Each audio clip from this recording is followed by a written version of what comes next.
लातूरात शेतात ड्रग्ज बनवण्याचा कारखाना तर लातूरच्या चाकूर तालुक्यातील रोहिणी गावात छापा टाकण्यात आलाय।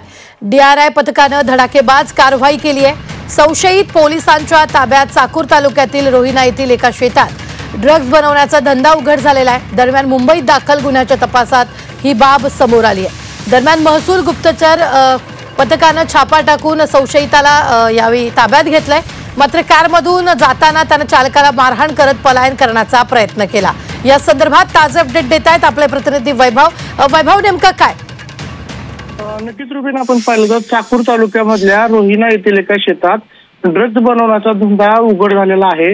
दरम्यान मुंबईत दाखल गुन्ह्याच्या तपासात ही बाब पुढे आली आहे। दरम्यान महसूल गुप्तचर संचालनाच्या पथकाने छापा टाकून संशयितांना पकडलेला आहे।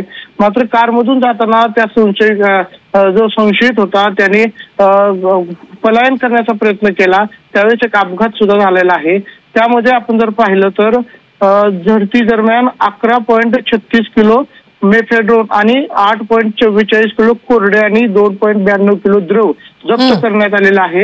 मोठ्या प्रमाणात कच्चा माल आणि पूर्व प्रमाणात प्रयोगशाळेतील उपकरणे देखील जप्त करण्यात आले। याची जवळपास 17 कोटी रुपये किमतीचे बेकायदेशीर बाजारात असलेले 11.36 किलो कच्चा माल जे आहे आणि उपकरणे आहेत ते जप्त करण्यात आलेले आहेत। रुबीना, निश्चित धन्यवाद वैभव ताजे अपडेट देण्यासाठी।